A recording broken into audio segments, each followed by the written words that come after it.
Mr. Mitra is an IPS officer of the 1983 batch. He belongs to the Madhya Pradesh cadre. He has served outside the state in the central government, which has given him opportunity to do intelligence work, observe and analyze left-wing extremism in Odisha, tribal militancy in Tripura. He has also worked in Ministry of External Affairs on deputation and served as first secretary in Vancouver in Canada. He has done Master of Science in Defense Analysis from Naval Postgraduate School, Monterey, USA. Strategic Studies Institute of USA has published a book titled Understanding Indian Insurgencies, written by Mr. Mitra. As a special invitee, he has assisted Police Act Drafting Committee headed by Shri Soli Sorabji, and he is the member secretary of the committee constituted by the Ministry of Home Affairs for assisting MHA in establishment of National Police University. He also assists Naxal Management Division in the Ministry of Home Affairs. He undertook a research project on Maoist violence during 2009 and 10. He has spent a lot of time and effort to build an integrated and comprehensive picture of Maoist challenge to the liberal democratic state of India. He has been sharing and validating at various government, non-government and academic forums through lectures and presentations. Maoist is like an octopus, the Maoist party. It has got a headquarter somewhere, we don't know where exactly. It's a national headquarter, anywhere between Andhra, Chhattisgarh, Odisha and all, they float around, they don't have together. But they have a brain, whether it's the murder, recent murder of MLA in Odisha, or whether Mr. Sunil Mahato's murder in Jharkhand. This is all decided at Central Committee. It's not done alone by anyone. And anywhere you see, after 2004, एक दफ़ा जब MCC आई बिहार के और people's war group south के, ये दोनों मिल गए और जब CPI माओवादी पार्टी उन्होंने फॉर्म किया, उसके बाद से यहाँ तक सेम हो गया, मतलब एक माओइस्ट पार्टी हो गया। और जहाँ पर भी जो भी एक्शन हो रहा है, जिस रूप में भी आप देखते हैं, वो इसी का एक हिस्सा है। लेकिन हम क्या है, हम एक फेडरल स्ट्रक्चर है, तो फेडरल स्ट्रक्चर होने के कारण हमारा जो है पॉलिटिकल लाइन पे, जैसे मध्य प्रदेश, छत्तीसगढ़, ओडिशा आज हम जाते हैं, हमारा फ्रैक्चर हो जाता है जो स्ट्रैटेजी है एक जगह से दूसरे जगह।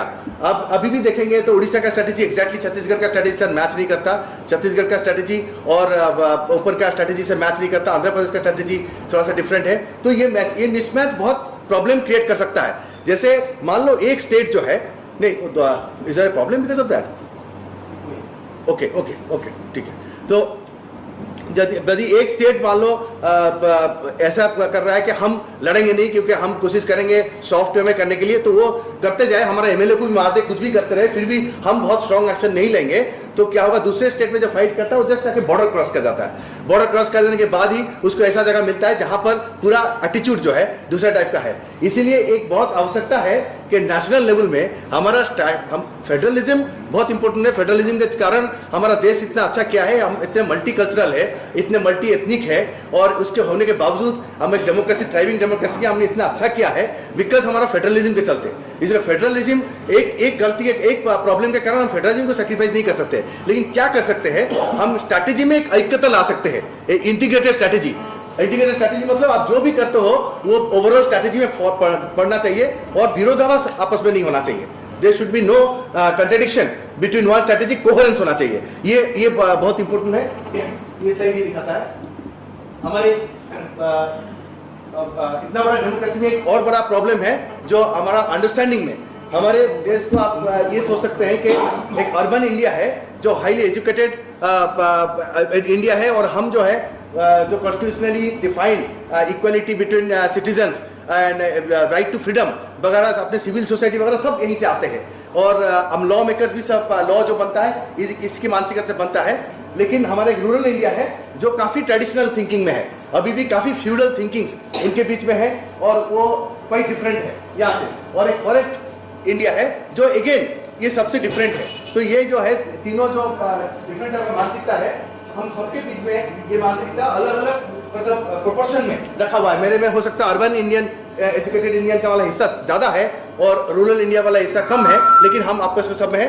हम most of us do not have that forest psyche in us. ये मैं आपको दिखा रहा हूँ कि जब मैं एक छोटा सा सैंपल लिया करीब 1 महीने का, और मैं देखा कि किस टाइप के बहुत ही वेल प्लेस्ड लोग, जो लोग छत्तीसगढ़ वगैरह में काम किए, झारखंड वगैरह में काम किए हैं, जो लोग इंपॉर्टेंट स्थिति में है, राजनीतिक हो या एडमिनिस्ट्रेशन हो, उन लोग किस प्रकार के व्यूज देते हैं।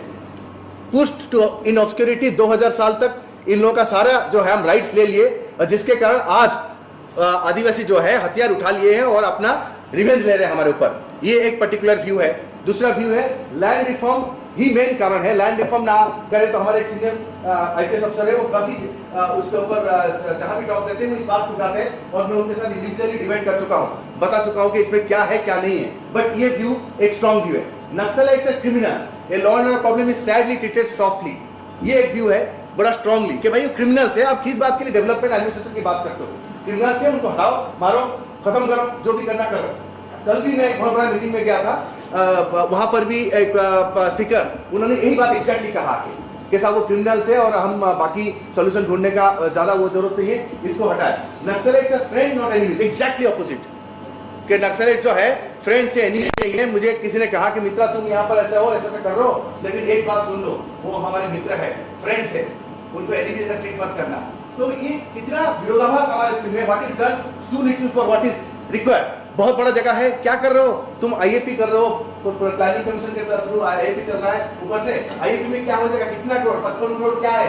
इस प्रकार से बातें कि वहां पर जो गरीबी है और जो आवश्यकता है वो कुछ नहीं, उसके सामने कुछ नहीं है। Then politicians and administration are not interested in solving the problem. ये सिविल सोसाइटी वगैरह में बड़ा स्ट्रॉन्ग व्यू है कि पॉलिटिशियंस और development of the tribal areas. एक बड़ा स्ट्रॉन्ग मिसकंसेप्शन है कि माओवादी जो है ये ट्राइबल एरिया के डेवलपमेंट के लिए काम कर रहे हैं, तो इसलिए इसका कोरोलरी हो जाता है कि जी आप डेवलपमेंट कर दो तो माओवादी खुश हो जाएंगे, वहां से चले जाएंगे। वो तो कह रहे हैं कि डेवलपमेंट नहीं करो, इसलिए वो लड़ रहे हैं। माओवादी ट्राइबल एरिया के डेवलपमेंट के लिए नहीं लड़ रहे हैं। हम लोग भली भांति सभी मार्क्सिज्म के बारे में कुछ जानते हैं, तो अब हम ये जानते हैं कि किसी माओवादी को ये बात कहेंगे तो हंसेगा। क्यों? माओवादी को आप पूछेंगे कि आप डेवलपमेंट के लिए हो, इसका मतलब भोपाल रांची से ज्यादा डेवलप्ड है, तो भोपाल में कोई रिवोल्यूशन का आवश्यकता नहीं है, वो हंसेगा। बोले भोपाल में क्या, दिल्ली में आवश्यकता है, दिल्ली में क्या, सबसे ज्यादा आवश्यकता यूएसए में।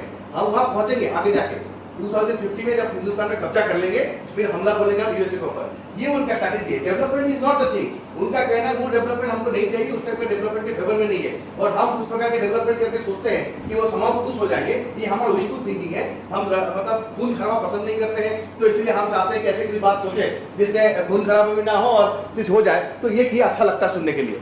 बट ऐसा नहीं। Is it tribal militancy?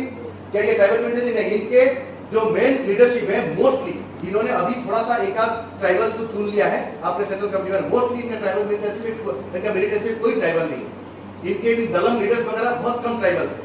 Mostly इनका मतलब आंध्रा के, वो भी हैदराबाद वगैरह के, वारंगल साइड के सवर्ण लोग हैं, उसमें हैं। तो ये इस पे ट्राइबल्स के साथ एक तो उस पर। दूसरी बात है, ये मार्क्सिस्ट, वो लोग मार्क्सिस्ट है। ये मार्क्सिस्ट वर्ग संघर्ष में विश्वास करते हैं, और वहां आइडेंटिटी बेस्ड संघर्ष में विश्वास नहीं करते, वो आइडेंटिटी के खिलाफ है। ये अलग बात है कि बिहार में इनका वर्ग संघर्ष और आइडेंटिटी संघर्ष बिल्कुल मिल गया था। मतलब यादव उनके तरफ थे और शेड्यूल कास्ट उनके तरफ थे, और भूमिहार उनके खिलाफ थे। रणवीर सिन्हा भूमिहार का था, ये एक था।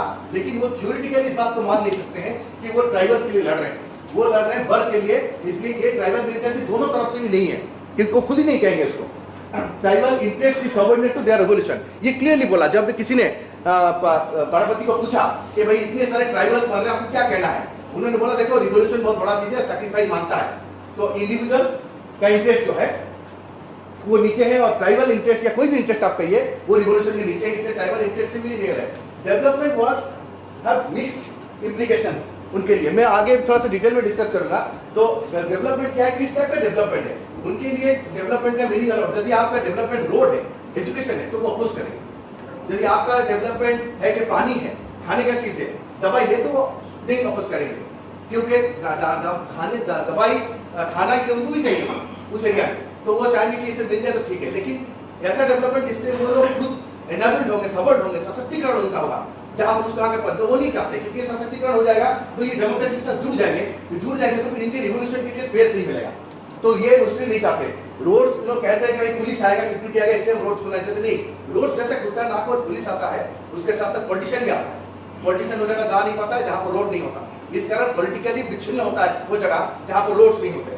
तो इसलिए माओवादियों के लिए रोड बहुत सबसे बड़ा चीज को अपोज कर रहे हैं। यदि आप देखेंगे मतलब बालाघाट व्यक्ति यहाँ बैठे हैं, यदि बालाघाट में वो आपको रोड बनाने के लिए किसी प्रकार का कॉम्प्रोमाइज करके पैसे लेके और सरपंचों के दबाव में आके किया, आप ये मत सोचिए कि इनका स्टैंडर्ड स्ट्रेटेजी है, क्योंकि बालाघाट को जानते हैं वो अपोज नहीं कर सकते बियॉन्ड ए पॉइंट। तो अच्छा है कि जितना मिलता होता ले लो, मतलब एक तो सरपंचों के बात सुन लो तो सरपंच के खिलाफ हो जाएंगे गांव वाले, और दूसरी बात पैसे मिलते हैं तो कॉन्ट्रैक्टर से ले लो, ये उनका भी हो सकता है। लेकिन ये नहीं कि यदि वो उसको रोक पाता तो जरूर रोके। एक सेम स्ट्रैटेजी आप छत्तीसगढ़ में दंतेवाड़ा में या बीजापुर में, दंतेवाड़ा साउथ में बीजापुर में करके दिखा दीजिए, नहीं कर सकते। कुछ भी दे दी तो रोड बनाना नहीं देंगे, क्योंकि वो उनके खिलाफ है। तो ये development milling are the Maoist popular, ये बड़ा गलत फहमी है, मैं इसको थोड़ा कहना चाहूंगा, क्योंकि ये बहुत बार बार ये आता है कि वो बहुत पॉपुलर है। क्यों पॉपुलर आता है उसका कारण है, जैसे किसी एरिया में, किसी जंगल एरिया में माओवादी आ जाते हैं तो जंगल से जो लगा हुआ एरिया है वहाँ के नीचे का तबका है खास करके, अच्छा जंगल का लगा हुआ एरिया ज्यादातर नीचे का तबका ही है, हमारे सोसाइटी के लिए वो हमारे नीचे का तबका ही है, वो जंगल से लगा हुआ है तो उस एरिया में कोई नहीं जाता वैसे भी। और उसके बीच में आप उस एरिया में देखे होंगे हमेशा, पर्टिकुलरली जिस एरिया में जो लोग पोस्टेड रहे हैं और जो लोग काम के देखे हैं कि उस एरिया में क्या होता है, 95% या कुछ गरीब लोग हैं, नीचे का तबका है, 1 और 2 और 5% जो है व्यापारी है, 2-4 लोग हैं, वही लोग थोड़ा पैसे वाले हैं। तो ये बड़ा डिफरेंस है। तो नीचे का तबका वहां पर अचानक जब माओवादी आ जाते हैं तो वो अपने आप को सशक्त महसूस करते हैं। अचानक पहली दफा पुलिस वाले उनको इज्जत से बात करते हैं, गवर्नमेंट सरकार से पूछते हैं, प्लानिंग कमीशन से लोग जाके पूछते हैं तुम्हें आवश्यकता क्या चीज है, क्या बनाना चाहते हैं, ये पहले कभी नहीं पूछता था। अब उनको अच्छी तरह मालूम है कि माओवादी पीछे है हमारे, वही जंगल में है, इसलिए हमको पूछा जा रहा है। तो ये सशक्तिकरण से उनको अच्छा लगता है, उनको लगता है कि चलो कुछ तो हमको मिला। ये चीज तब तक रहता है जब तक माओवादी उनके ऊपर आ ले जाते हैं। जब एकदम माओवादी उनके ऊपर आके चढ़ जाते हैं, माओवादी उनके ऊपर कब्जा कर लेते हैं, सब बात बदल जाता है। क्योंकि माओवादी तब जो है अपना बिल, अपना जो है रिट उसके ऊपर चलाना चाहते हैं। तुम ऐसा शादी नहीं करोगे, वैसा शादी करोगे, तुम स्कूल में नहीं पढ़ोगे, तुम ऐसा करोगे, तुम तेंदुपत्ता तब तक नहीं उठाओगे जब तक इतने पैसा नहीं मिलता, हम नेगोशिएट तुम्हारे लिए करते हैं। इस प्रकार की बातों पे हर बात पे जब बीच में आते और गाँव मतलब कौन सरपंच बनेगा, ये नहीं बनेगा, बात नहीं सुनता, गोली मार दिया 2-4 को। ये जब इस तरह का घटना होता है तो वो त्राही त्राही मचता है। तो वो देखते हैं कि कहाँ है गवर्नमेंट, कहाँ है पुलिस, कौन हमको अभी सुरक्षा देगा, इनसे कौन देगा। तो वो एकदम से अनपॉपुलर। लेकिन ये बात सामने क्यों नहीं आता, ये बात सामने क्यों नहीं आता कि जहाँ हो रहा है जो है एक फ्रिंज एरिया में जाके चले आते हैं, कोई अंदर जाने का वो नहीं करते। तो फ्रिंज एरिया में जाते हैं तो यही फीलिंग लेके लौटते हैं, और ये कंट्रडिक्शन। और जो अंदर जाते हैं, there are academicians, there are civil society member जो अंदर गए हैं, लेकिन वो अंदर गए तो पूछ लीजिए, उनका किताब ही पढ़ के देखिए, उनका लेख ही लेके देखिए कि वो माओवादियों का गेट होके गए। आप जब उस जंगल, उस खतरनाक जगह में उनके गेट होके जाओगे तो आप क्या स्वतंत्र व्यू ला सकते हैं। वो तो आप उसी जगह पे जाएंगे जहां उंगली पकड़ के आपको ले जाएंगे, और वो वही चीज देखोगे जो आपको दिखाना चाहेंगे। तो इसलिए आपको इंडिपेंडेंट व्यू कुछ आइडिया होता नहीं है। तो वो जैसे हम लोग करते हैं ना, सीनियर अफसर का विजिट कराते हैं, जाके अच्छे अच्छी चीज अपना दिखा देते हैं, चले जाते हैं, वो भी खुश हो जाते हैं, हम भी खुश हो जाते हैं। उस प्रकार से ये जो जाते हैं, जैसे जब सिविल सोसाइटी अकेडमी में जाता है तो वो भी वही करता है कि वो अच्छी अच्छी चीज देख के आ जाते हैं, आगे उनके लिखते हैं। Can they be your friends? Sorry, they cannot be your friends because यदि आप गवर्नमेंट सर्वेंट्स हो या यदि आप लिबरल डेमोक्रेसी विश्वास करते हो, लिबरल डेमोक्रेसी के लिए आप लड़ रहे हो, तो आप ऑटोमेटिकली उनका क्लास से नहीं मिला। उन्होंने इंडिया में क्लास का डेफिनेशन बिल्कुल यूनिक तरीके से किया। उन्होंने मार्क्स बोले हैं और हर जगह पे और जगह पे भी क्लास जो है स्टेट को, शासन तंत्र को वर्ग का एक टूल माना जाता है। लेकिन यहाँ पर उन्होंने कहा नहीं, यही वर्ग है शासन। State itself is a class. It is a class enemy of the people over there. So therefore, he exploiter सबसे बड़ा exploiter state है। ऐसा क्यों कहेंगे वो? इनका कहने का मतलब ये नहीं कहेंगे तो इनका लॉजिक नहीं चलेगा। क्यों लॉजिक नहीं चलेगा? कि जितना खनन वगैरह हो रहा है, बाहर जितना भी लोग हल्ला करते रहे, खनन वगैरह मैक्सिमम पब्लिक सेक्टर से, Bokaro steel plant, Bhilai steel plant, MMTC वो करता है। तो ये स्टेट का हिस्सा है। तो इनके खिलाफ वो कैसे लड़ाई लड़ेंगे, इनके खिलाफ वो कैसे कोई बात करेंगे, इनको एक्सप्लॉइटेशन कैसे करेंगे? यदि नहीं कहेंगे ये खुद है, वर्ग शोषण का हिस्सा है और वर्ग है, तो इस प्रकार क्लास एनिमी आप हो जाते हो अपने आप। और यदि वो आप ये गलतफहमी, फ्रेंड वाली गलतफहमी के बारे में और एक बात बताऊं आपको। जब Jharkhand Jhajha railway station attack हुआ था बिहार में, तो मैं बिहार गया था, नेक्स्ट डे पहुंचा था। तो बार बार मेरे बैचमेट और वहाँ पर जो एसडीपीओ है वो मुझे बार बार ये बात कह रहा था, सर यहाँ का जो इंस्पेक्टर है इंचार्ज, इसका ऊपर इंक्वायरी है और हमने इसको हटा दिया था और उसको फिर दोबारा पॉलिटिकल रोल लेके आ गया है। तो वो मेरे को ये कहना चाह रहे थे कि साहब ये करप्ट है और बदमाश है, इसीलिए नक्सलाइट इनके थाना अटैक किया। तो मैं 2-3 दफा 4 दफा सुना, उसके बाद बोला सुनो तुम कहना क्या चाहते हो? कि इसीलिए अटक हुआ। भाई उन्होंने अटक किया आपका बंदूक पर वो कार्टिज लेने के लिए, उन्होंने अटक करके सिद्ध कर दिया कि आप अपने ही दुर्ग में, अपने गढ़ में, अपने थाने में अपने आप को प्रोटेक्ट नहीं कर सकते, आप इतना निकम्मू हो। ये आप लोग सबके सामने प्रूव किया। ये दोनों चीज उनका करना था, उन्होंने करके दिखा दिया। और आप कहना चाहते हो कि करप्ट है, मैंने कहा देखो ये करप्ट वाली बात दिमाग से हटा दो। वो करप्ट को जानबूझ के चुनते 10 थाने उनके पास अवेलेबल था, अटक कर सकते थे। मैं जाके देखा हूं, लेकिन वो एक थाना क्यों अटक किया कि उन्होंने जानबूझ से इसी कारण से अटक किया, जैसे एक मैन ईटिंग शेर इस घर के अंदर घुस जाए और एक ये अंडरस्टैंडिंग हो, फीलिंग हो सबके मन में कि वो केवल सबसे मोटा आदमी को खाता है। तो हम लोग थोड़ा सा जो अपने आप को मोटा नहीं मानते सोचेंगे ठीक है और मोटे आदमी को खा लेंगे, लेकिन एक समय ऐसा आएगा अकेला आदमी आप होंगे और बायोलॉजिक यू आर द सबसे मोटा आदमी आप ही हो और वो आपको खाएगा। तो इस प्रकार से ये आप स्टेट हेडिंग हो, don't forget that you are their class enemy. और आप जो स्टेट को बिलोंग करते हैं, आप लिबरल डेमोक्रेसी के लिए लड़ते हो, स्टेट भी नहीं, आप एमएलए हो, लिबरल डेमोक्रेसी के लिए हो। सुनील महतो जी वाह, और अभी उड़ीसा में जो मर्डर हुआ, ये सब जो है ये लड़े, जो जहां भी जो भी सिविल सोसाइटी के पर्सन जो भी मरा है वो लिबरल डेमोक्रेसी में जो कहता है वो उनको मार देते हैं। Can they join the democratic system? Sorry, ये अगेन हमारा विशफुल थिंकिंग है कि शायद वो लोग डेमोक्रेटिक सिस्टम में आ सकते हैं। ये प्रचंडा का आप लोग मेजर देते हैं कि प्रचंडा कैसे आ गया। हम भूल जाते हैं कि जो नेपाल की स्थिति बिल्कुल अलग था। नेपाल में डेमोक्रेसी स्ट्रॉन्ग था नहीं, वहां पर मोनार्की के खिलाफ लड़ाई था, उन्होंने मोनार्की के खिलाफ लड़ाई में ज्वाइन कर लिया। वहां पर communist party of India, communist party, Marxist, forward block जैसे पार्टीज नहीं थे जो चीफ मिनिस्टर बने हुए थे बार-बार आके, ऐसा कुछ था नहीं। यहाँ पर डेमोक्रेटिक पॉलिटिकल स्पेस में कम्युनिस्ट पार्टी ऑलरेडी है, उनके लिए कोई स्पेस नहीं है। तो इसलिए उनको रिवोल्यूशनरी प्लेटफॉर्म नहीं देंगे तो उनके लिए कोई स्पेस नहीं है। डेमोक्रेटिक प्लेटफॉर्म में उनके पास कोई स्पेस नहीं है, इसलिए वो पॉलिटिकल डेमोक्रेसी को ज्वाइन नहीं कर सकते। इसलिए हमेशा इलेक्शन को अपोज करते हैं और उनका लॉजिक है। इलेक्शन में आप उनका मैनिफेस्टो बाकी डॉक्यूमेंट्स पढ़ेंगे, वेबसाइट पे अवेलेबल है, they are not secret documents, they are openly saying if you go and read them, they say that why you should not fight election, how election is a tool for rich and the powerful to utilize. आपको MLA MP बनोगे तो आपको वो बनाने में मदद करेंगे, फिर आपको इस्तेमाल करके आपको यूज करेंगे। यूज जो लॉजिक, जो मार्क्सिस्ट ट्रेडिशनल लॉजिक है उसको यूज करते हैं, वो डेमोक्रेटिक सिस्टम से परहेज करते हैं और दूर रहते हैं, तो इसलिए वो काम नहीं करेगा। मैं आपको एक एग्जांपल दूंगा, आगे भी जो दे सकता था अभी दे देता हूँ। जैसे सिंगूर में, जब मैं सिंगूर गया था, सिंगूर में जाके वहां पर मतलब मैं कोई पार्टी का नाम नहीं लेना चाहता, सीनियर पार्टी लीडर, बहुत बड़ा सीनियर लीडर को पूछा, मैंने कहा भाई माओवादी तो आए थे यहाँ आपके मदद के लिए? बोले हाँ। मैं बोले सर क्या करें, उधर जो है ऐसा ऐसा स्टेट और पार्टी ऐसा मिलकर उस तरफ हथियार था, वो तो हमारे पास था नहीं, और तो अपना एंगल कहेगा जब था नहीं तो माओवादी आएगा तो हमको थोड़ा बल मिला तो ठीक है। तो हमने कहा आप माओवादी गए? बोले वो चलेंगे। बोले क्यों चलेंगे, ऐसे चलेंगे आप? बोले साहब यहाँ क्या करेंगे, हम है ना। What it meant that when democratic political parties are there, they are working. You go and see wherever Maoists have succeeded, there was political mobilization zero था, वहाँ पर था नहीं। Democratic political parties practically absent थे वहाँ पर, और जो भी थे वो नाम के बसते थे। वो शायद जाता था बालाघाट में और भोपाल में कहीं पर और जगह पे रहता था और आपने वहां से इलेक्शन जीता था, कुछ करता था। इस प्रकार से पॉलिटिकल पार्टीज का जो है मोबिलाइजेशन बहुत कम होता है इस जगह में, क्योंकि इस जगह में रोड होते नहीं थे, जगह में ओवर ही वहां पर कोई मोबिलाइजेशन करना बहुत डिफिकल्ट है। हम लोग भी वहां पर एब्सेंट है, पॉलिटिकल सिस्टम में आपको सिविल सोसाइटी प्रेस तो बिल्कुल दिखेगा नहीं आपको वहां घूमूंगे, तो उस जगह पे वो लोग करते हैं, पर जहां पर है वहां पर वो लोग सर्वाइव नहीं कर पाते। और दूसरी बात उन्होंने कहा कि जंगल पहाड़ी कहाँ है सिंगूर में, ये जंगल पहाड़ी वाली बात मैं आगे दिखाऊंगा आपको। हर हेड एरिया किसी भी जगह पे माओवादी समस्या है, आप जाके देख लीजिए, वो जगह कोई फायदा नहीं हुआ, नुकसान ही नुकसान हुआ। देन आर दे ओनली आपको द करप्ट एंड इवन, मैं आपको उसके बारे में बता दिया। ये एक चीज बड़ा क्लैरिटी लाना चाहिए कि हम लोग बार बार, तो कल भी जो गए थे, बहुत सीनियर अफसर, सीनियर मतलब इस एरिया में बहुत साल काम कर चुके हैं और नौकरी के बाद ही काम कर रहे हैं, उन्होंने एकदम से उसको चारू मजुमदार के साथ जोड़ा और वो स्टोरी बता लगे। आपको याद होगा सर जब हम वहां पर थे, तो ये चारू मजुमदार के जो नक्सली पार्टी और दूसरे नक्सली जो मार्क्सिस्ट लेनिनिस्ट के नाम पे जाने जाते हैं और दूसरे नक्सली है, और माओइस्ट के पीछे बहुत बड़ा फर्क है। चारू मजुमदार जो है रिवोल्यूशन एनिहिलेशन थ्योरी उन्होंने इस्तेमाल किया था कि क्लास एनिमी को जहां मारो तो मार दो, तो मार होता अपने आप हार उठेगा, ये देश से बंकर जैसा है उठ के पड़ेगा।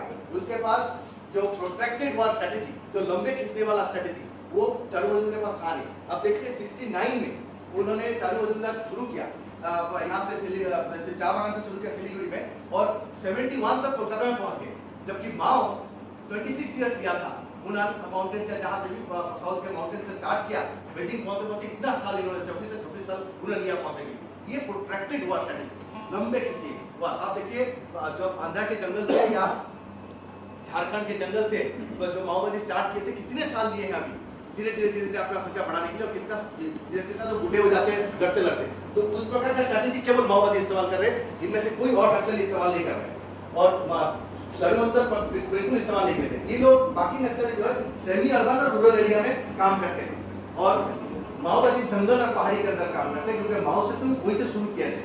चे गुएवारा फिडेल कास्ट्रो वहीं से शुरू किए थे, जंगल और पहाड़ी से, फिर रूरल एरिया में आए थे। हमारे माओवादी जंगल पहाड़ी एरिया से रूरल एरिया में आ नहीं पाए, मतलब बिहार में थे, लेकिन बिहार में थोड़ा सा एडमिनिस्ट्रेशन इंप्रूव करने से ही माओवादी बिहार के मैदानी एरिया से हट रहे हैं, हट के जंगल पहाड़ी एरिया की तरफ जा रहे हैं। वो आसानी से वहां से हट जाते हैं, मतलब टिक नहीं पाते। लेकिन पहाड़ी जंगल एरिया में जहाँ आप नहीं है, उनके लिए एक बड़ा सा विस्तृत एरिया मिलता है, और विस्तृत एरिया का हिस्सा अभी उन्होंने कर रखा है और बहुत हिस्सा अभी अवेलेबल है उनके लिए।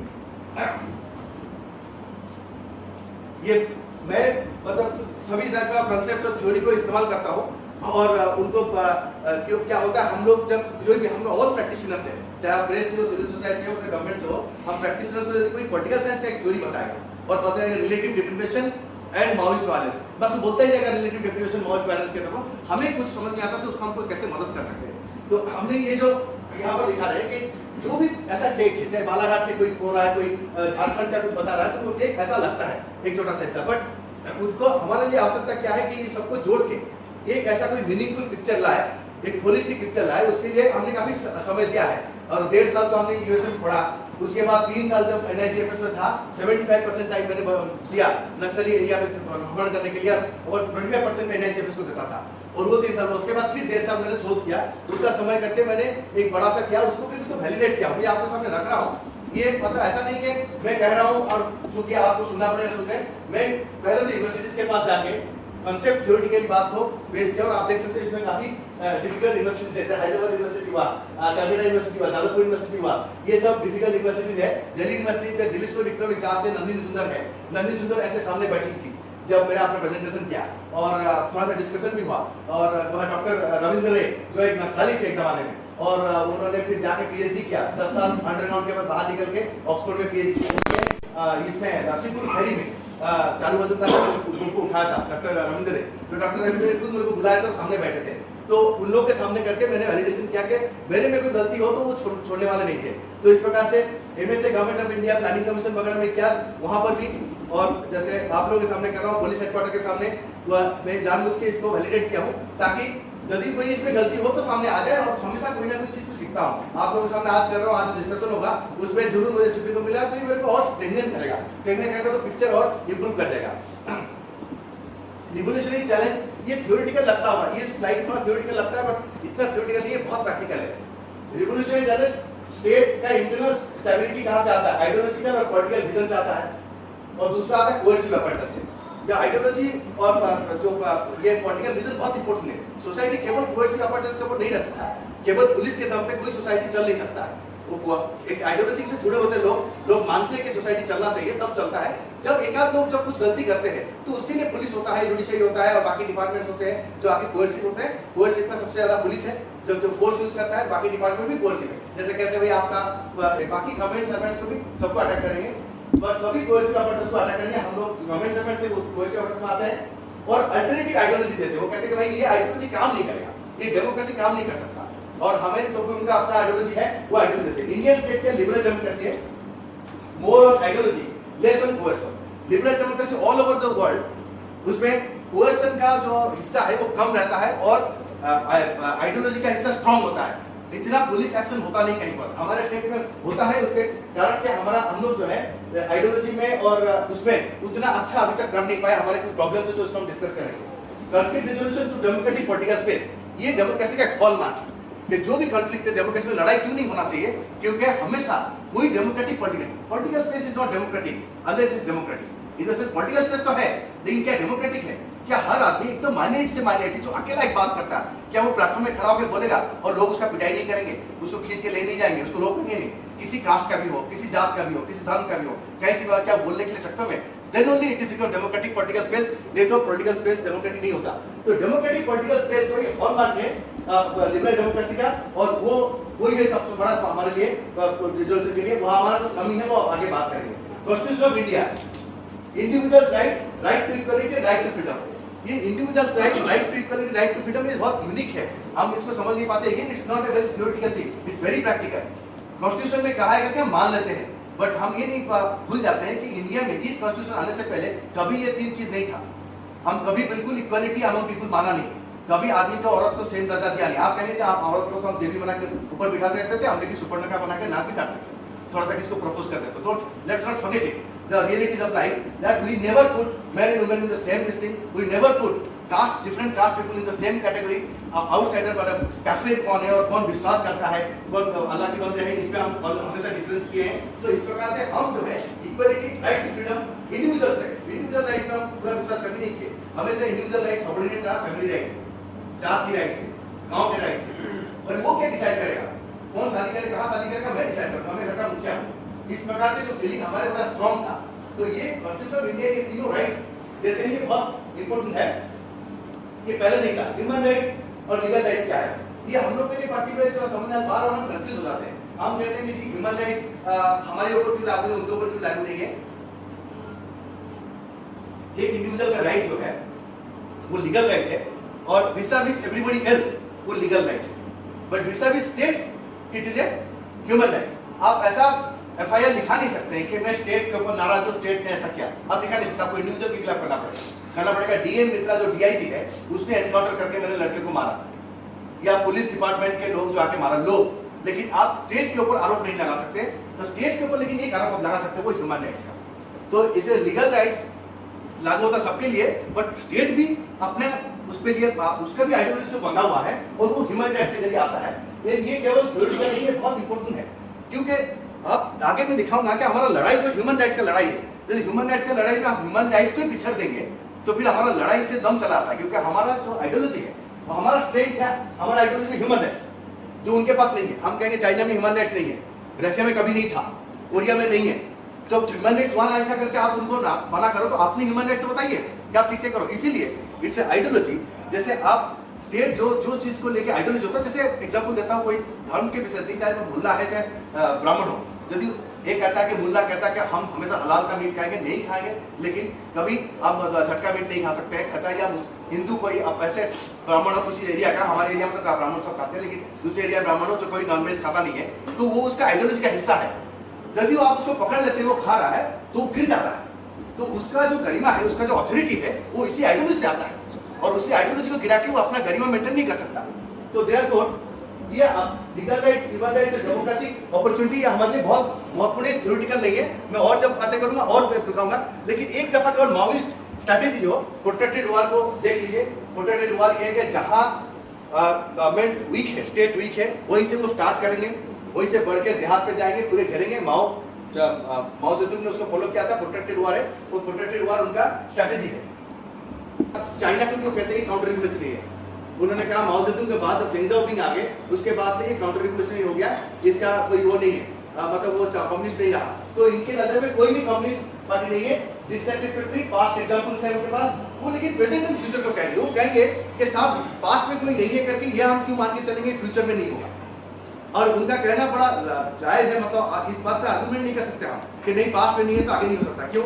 वो कहेंगे साहब आग जलाना भी पहले लोग आदमी ने सीखा होगा, और आज आप मून तक उसी आग के जरिए मून तक भेज देते हो, कहीं को भेज देते हो। तो हर चीज का शुरुआत, ह्यूमन सोसाइटी एक यूनिक सोसाइटी है जो हर चीज का कोई शुरुआत करता है। तो पास्ट में नहीं हो तो क्या हुआ, हम सही मायने में कम्युनिज्म में आएंगे। तो वहां पर हमारा आर्गुमेंट है कि अब फ्यूचर के लिए कितना प्रेजेंट को आप सेक्रीफाइस करेंगे, that's a very important point. जैसे मेरी वाइफ जो है कहेगा कि हम एक दिन हफ्ता में उपवास करेंगे, तो मैं कहूँगा वो उपवास after particular age is bad, don't do, ये फास्टिंग मत करो, तो दर्द खराब हो। कहेंगे नहीं भगवान उससे खुश होंगे, तुम लोग सब ठीक रहोगे, इसलिए मैं उपवास कर रहा हूँ। अब इसके ऊपर मैं आर्ग्यू नहीं कर सकता, क्योंकि भगवान खुश होंगे नहीं होगा कोई आर्ग्यू नहीं कर सकता, फ्यूचर में क्या होगा नहीं होगा कोई आर्ग्यू नहीं कर सकता, मुझे तो मानना पड़ेगा।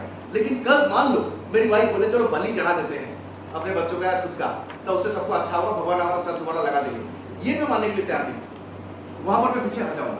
तो इसलिए आप कहोगे सब ये चेंज करते हैं हमारे इंडियन सोसाइटी में बेटर होगा, वो पॉलिटिकल सिस्टम में चेंज करते बेटर होगा, मैं मान जाऊंगा एक हद तक। लेकिन आप कहेंगे इसको पूरा तोड़ देते हैं, ध्वंस कर देते हैं, पार्लियामेंट को तोड़ देते हैं, कॉन्स्टिट्यूशन को फेंक देते हैं, तब जाके न्याय किया, कोई बात नहीं, रक्तपात होगा, रक्तपात होने दो, चारों तरफ खून खराबा हो जाए, लेकिन उससे अच्छा सोसाइटी, ये मैं मानने के लिए तैयार नहीं हूँ। What limit? जैसे और एक एग्जांपल आपको दूंगा, मान लो आपका लड़का आकर वो कहता है कि मामा 500 रुपया दो, एक और लॉटरी टिकट खरीदेंगे तो 15 करोड़ मिल जाएगा, तो आपने 500 रुपये का रखा दे दिया, तो उसके बाद उसे 2 दिन बाद आगे 5000 रुपया दो, 10 टिकट खरीदेंगे तो जीतने का चांस बढ़ जाता है। आपने 5000 रुपया दे दिया, अगले दफा गया पापा सब बेच दो 50 लाख रुपया हो जाएगा, लगा देंगे तो जरूर जीत जाएंगे।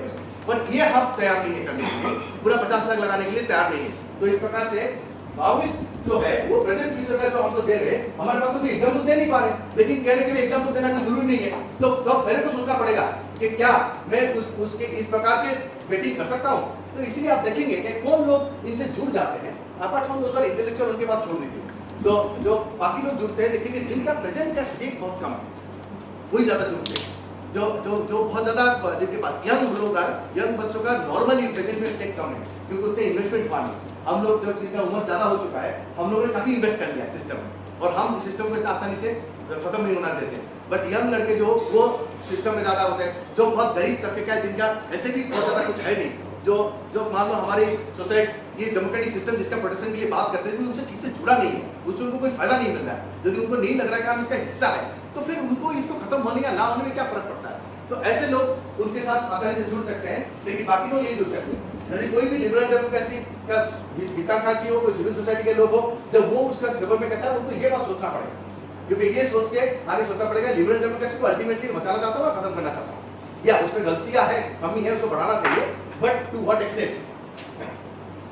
ये जब इनका बात क्या है, गवर्नमेंट आइडियोलॉजी टेस्टेड टुडे उनका फ्यूचरिस्टिक है, और ये दोनों ही हम लोग जो है टारगेट पॉपुलेशन को स्टेट और रिवोल्यूशनरी दोनों ही देख रहे हैं।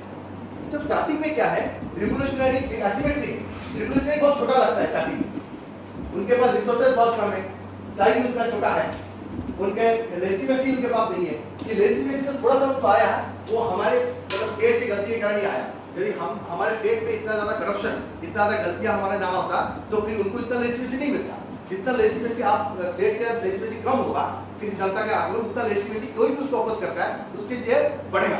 तो ये लेजिटिमेसी थोड़ा सा हमको जो मिला है वो हम लोग कमी के चलते मिला है, फिर भी हमारा लेजिटिमेसी बहुत हाई है उनके कंपैरिजन। उसका कंपैरिजन के पूरे वर्ल्ड में भी कोई हमारे उसमें टच नहीं करता, हमको कोई नहीं कहता कि आप कैसे माओवादी को कंट्रोल करें, किसको कंट्रोल करें। सब सोचते हैं कि इंडिया बहुत अच्छा डेमोक्रेसी है, इसकी जुडिशरी बहुत स्ट्रांग है, इसका एडमिनिस्ट्रेशन बहुत स्ट्रांग है, इनका पॉलिटिकल सिस्टम स्ट्रांग है, इसीलिए इनको ज्यादा कुछ कहने का आवश्यकता नहीं है, ये अपने आप को समाज गलतियां करके ठीक करते रहे। तो हमारा लेजिटिमेसी स्ट्रांग है, अब उनका नहीं है। लेकिन उन्होंने ऑपरेशनल फ्रीडम अपने ऊपर ले लिया है कि वो ऑपरेशनल फ्रीडम अपने पास ले लिया कि हम जो चाहे करेंगे। तो वो कहेंगे हमारा लेजिटिमेसी नहीं है तो ऑपरेशनल फ्रीडम ले लेंगे। कई दफा ये बात उठाए, खास करके पुलिस अफसर को तो कहता हूँ डिफरेंट एंगल से कि आप जो है ऑपरेशनल फ्रीडम अपने ऊपर नहीं लेंगे, बट और लोग जैसे एडमिनिस्ट्रेटर्स है और पॉलिटिशियंस है, इनको ये कहने का होता है कि कई दफा डिमांड होता है कि साहब ये ह्यूमन राइट्स ऑपरेशनल फ्रीडम देना पड़ेगा, उनको कांटे से निकालना पड़ेगा, हमको उस प्रकार से लड़ना पड़ेगा। कि लेजिटिमेसी और ऑपरेशनल फ्रीडम में एक जो है बैलेंस है, आपके लिए बहुत इंपॉर्टेंट है, ये बहुत बैलेंस है। यदि ऑपरेशनल फ्रीडम आपने ऊपर लेंगे आपका लेजिटिमेसी घट जाता है, क्योंकि you are a teacher of law और आपको लॉ से ही काम करना पड़ेगा। आप लॉ को अपने हाथ में लेके काम कर ही नहीं सकते, करेंगे तो आपको कोई पहली बात आपको मदद करने वाला कोई नहीं है, लॉ आपने तोड़ दिया तो कोई नहीं करेगा।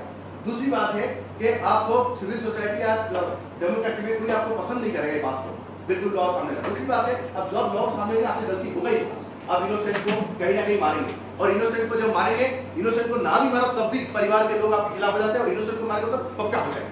और हम लोग जो है एक फैमिली बेस्ड सोसाइटी है, हमारी सोसाइटी का टिपिकलिटी है कि हमारे लिए हमको लगता है कि हमारे परिवार के साथ कुछ अन्याय हुआ तो हम अपने जान देने के लिए तैयार रहते हैं, उस अन्याय का प्रतिवाद लेने के लिए, प्रतिरोध देने के लिए। इस प्रकार से you create more enemies if you by mistake also kill people who are innocent, therefore there is no way you should go for that. Then mobility आपके पास आपको तो फिक्स होना पड़ेगा ना, आपका मोबिलिटी बहुत कम है, आपको दिखेगा, तो इसलिए उसका फायदा उनको मिलता है, वो तो कहीं भी घूम सकते हैं।